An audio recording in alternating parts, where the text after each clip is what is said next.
Hello everyone, I am Shefali. I welcome you all in your accountancy class. In our last video, we have discussed about source documents. तो वहाँ हमने बात की थी उन documents की जो हमारी ट्रांजैक्शंस के एविडेंस के तौर पर काम करते हैं। अब एविडेंस हमारे पास है, वहाँ से हमें अब करनी है ट्रांजैक्शंस की रिकॉर्डिंग। वाउचर्स हमने बना लिए, सोर्स डॉक्यूमेंट्स को अटैच कर दिया उनके साथ। अब उन वाउचर्स से देख करके हमें ट्रांजैक्शंस को रिकॉर्ड करना है हमारी बुक्स में। बुक्स मतलब जो भी हम मेंटेन कर रहे हैं हमारी बुक्स।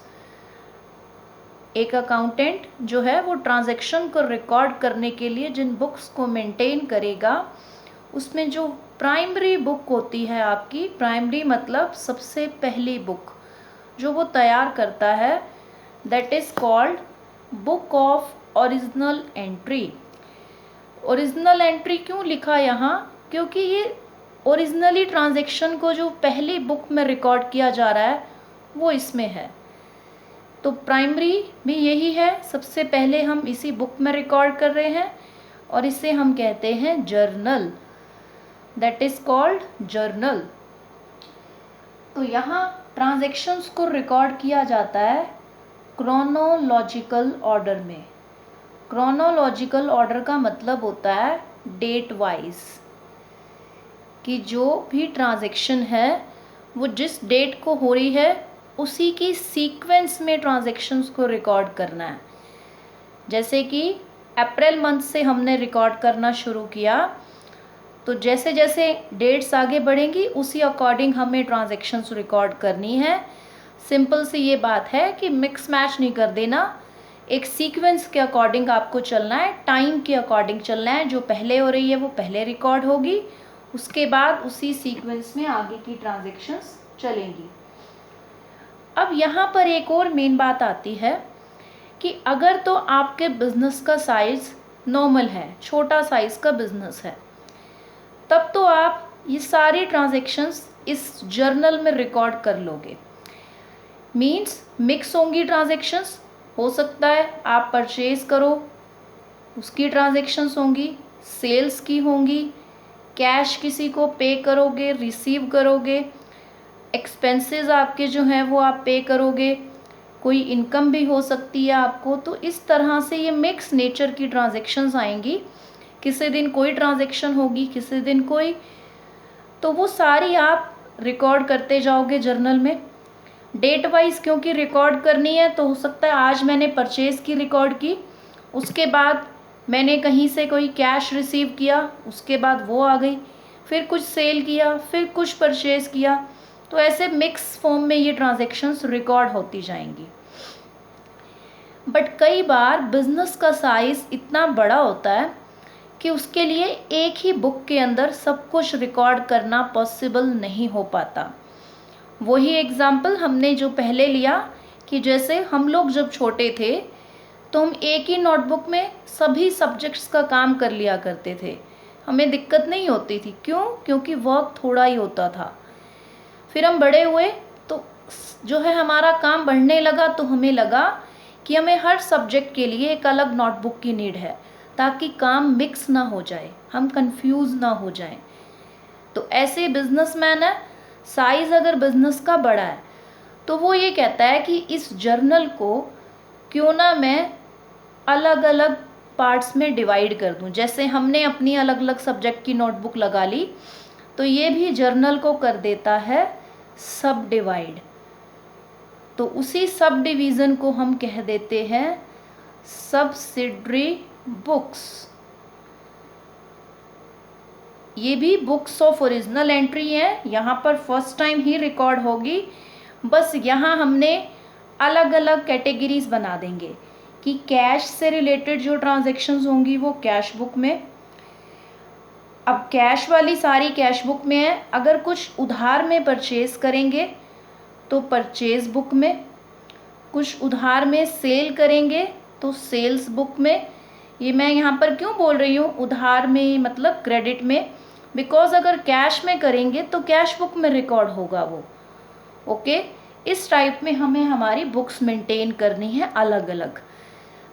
कब? जब बिजनेस का साइज काफ़ी बड़ा हो जाता है।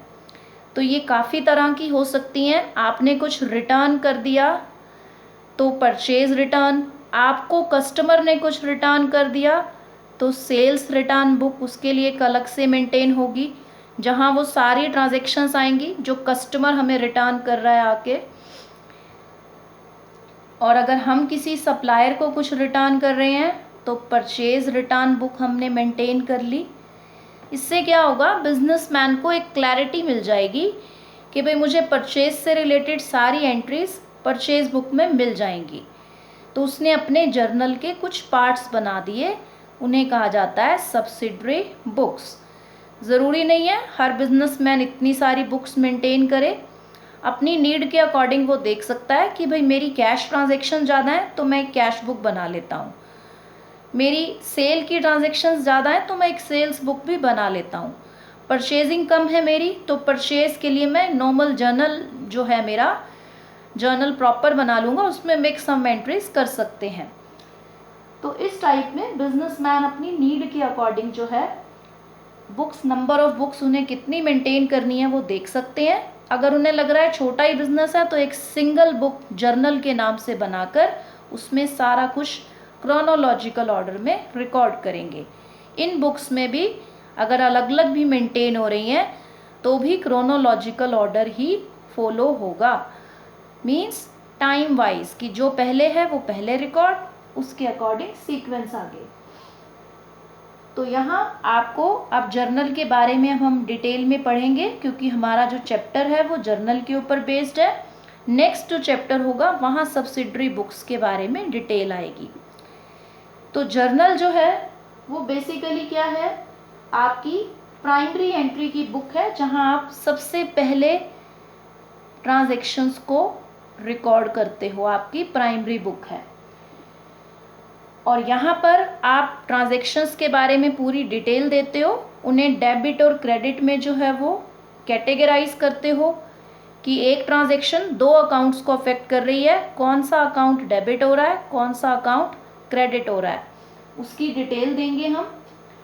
और अगर कई बार आपको लग रहा है कि एक ही दिन में बहुत सारी ट्रांजैक्शंस हो रही हैं तो उन्हें याद रखने के लिए अगर आप कोई और बुक मेंटेन करना चाहते हो बिफोर जर्नल, जर्नल में रिकॉर्ड से पहले, तो कोई वेस्ट बुक आप मेंटेन कर सकते हो जो कि प्रॉपर आपके काम नहीं आएगी, just for remembering your transactions, ताकि आप उन्हें जर्नल में रिकॉर्ड करना भूल ना जाओ।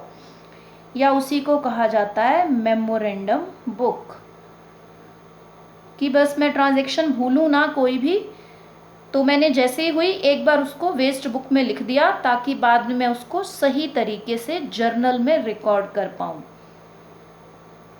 तो यहाँ पर ट्रांजैक्शन के डबल एंट्री सिस्टम के अकॉर्डिंग उन्हें रिकॉर्ड करना है, ये सबसे इसका मेन हाईलाइट है कि डबल एंट्री सिस्टम हम फॉलो करते हैं।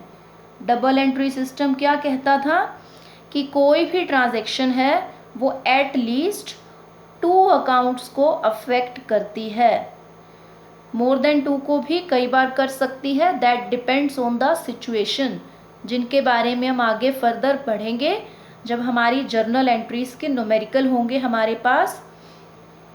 और अब इसी के बारे में है हमारे पास इनके कुछ फीचर्स। तो फीचर्स में वही चीज़ें हैं जो हमने अब तक डिस्कस की हैं जर्नल के बारे में, कि ट्रांजैक्शंस फर्स्ट ऑफ ऑल यहीं रिकॉर्ड की जाती हैं, दैट्स वाई इसे बुक ऑफ ओरिजिनल एंट्री का नाम दिया गया है, बिकॉज ओरिजिनली ट्रांजैक्शंस यहीं रिकॉर्ड हो रही हैं। एंड देन जर्नल से हम ट्रांजैक्शंस को ले जाते हैं लेजर्स में। लेजर्स को कहा जाता है प्रिंसिपल बुक ऑफ अकाउंटिंग या प्रिंसिपल बुक। अब जो ये लेजर्स हैं ये और कुछ नहीं है, ये कोई नई टर्म है आपके लिए, बट ये सिंपली क्या है, जो आपने अकाउंट बनाना सीखा, ये वो अकाउंट है हर चीज़ का, फर्नीचर अकाउंट, कैश अकाउंट, किसी का पर्सनल अकाउंट बना रहे हो, वो ही हैं ये लेजर। ये कब बनेंगे? After journal. फिलहाल हमें जर्नल पढ़ना है, जस्ट इन्फॉर्मेशन के लिए इन्होंने बताया कि जर्नल के बाद वहाँ से देख के हमें बनाने होते हैं लेजर्स। और ट्रांजैक्शंस जो हैं वो डे वाइज रिकॉर्ड होंगी इन क्रोनोलॉजिकल ऑर्डर। ऑलरेडी हमने बात की है उसकी, वही फीचर्स में रिपीट हो रही है चीज़। और यहाँ पर ये कंप्लीट पिक्चर रिकॉर्ड करता है एक ट्रांजैक्शन की, कि उसका डेबिट साइड भी, क्रेडिट साइड भी, साथ ही साथ उसके बारे में एक बेसिक जो इंट्रोडक्शन होती है कि ट्रांजैक्शन किस बारे में है, उसके लिए हम ट्रांजैक्शन के नीचे एक नरेशन लिख देते हैं। उस जो एंट्री पास करते हैं, एंट्री के नीचे ब्रैकेट डाल के हमें नरेशन दे देनी है, जो बेसिक इंफॉर्मेशन देगी कि ट्रांजैक्शन एक्चुअल में किसके बारे में है। और कई बार क्या होता है, एक सिंगल एंट्री जो है वो आपकी, एक सिंगल जर्नल एंट्री में ही हम मोर देन जो है वो 2 अकाउंट्स को ले लेते हैं। कि जैसे मेरे पास 2 अलग अलग ट्रांजैक्शंस हैं कि मैंने कैश पे किया एज सैलरी अपने एम्प्लॉयज़ को 10,000 का, फिर मैंने कुछ एक्सपेंसेस पे किए 5,000 के। ये 2 अलग अलग ट्रांजैक्शंस हैं मेरे पास। तो मैं यहाँ क्या कर सकती हूँ, इनको जो है वो सिंगल अकाउंट के थ्रू भी रिकॉर्ड कर सकती हूँ। मतलब सिंगल कैश अकाउंट दोनों में अफेक्ट हो रहा है कि दोनों में मेरा जो कैश है वो जा रहा है बिजनेस से। तो यहाँ पर हमने क्या करना है, इसको एक जर्नल एंट्री में कंबाइंड फॉर्म में ले लेना है। कैसे ले सकते हैं हम, सैलरी मेरा क्या है, खर्चा ही है, तो सैलरी अकाउंट आप लिखेंगे डेबिट, एक्सपेंसेस भी आपका जो है वो खर्चा है डेबिट, और टू कैश, तो आपका जो कैश है वो टोटल 15,000 का बिजनेस से आपका जा रहा है। रूल हमें यहाँ पर एक बार फिर से हम याद कर लें, एक्सपेंसेस आपके जो हैं वो डेबिट होते हैं और कैश आपका बिलोंग करता है रियल अकाउंट की कैटेगरी से। और रियल अकाउंट जो होते हैं आपके, उन पर क्या रूल लगता है, debit what comes in, credit what goes out. तो ये जा रहा है तो इसको हमने, कैश को हमने क्रेडिट दे दिया 15,000 का। एक जर्नल एंट्री में हमने 2 ट्रांजैक्शंस को रिकॉर्ड कर दिया, that is called compound entry. तो यहाँ पर ये थोड़ा सा हमारे पास स्पेस की कमी की वजह से, अदरवाइज जो ये 15,000 है इसको आप थोड़ा स्पेस दे के साइड में लिखेंगे, डिफ्रेंशिएट करेंगे इसको कि ये क्रेडिट की अमाउंट है। Due to lack of space यहाँ मैंने लिखा है, अदरवाइज आप थोड़ा सा इसे गैप देकर लिखेंगे। डेबिट की अमाउंट के एग्जैक्ट नीचे नहीं राइट कर सकते हम, स्पेस दे करके साइड में हमें राइट करना है इसे, ओके, ताकि हम डिफ्रेंशिएट देख सकें इजीली कि ये डेबिट की अमाउंट है, ये क्रेडिट का अमाउंट है। सो वो हम प्रॉपर फॉर्मेट के अकॉर्डिंग जब हम करते हैं देन वो अपने आप डिफ्रेंशिएट होगा। यहाँ साइड में हमारे पास स्पेस नहीं है, तो कंपाउंड एंट्री कहा जाता है इसे जब हम 2 ट्रांजैक्शंस को एक सिंगल जर्नल एंट्री में रिकॉर्ड कर देते हैं। So compound entries are also there, ये इसका एक फीचर था। सो ये हमारे कुछ फीचर्स थे।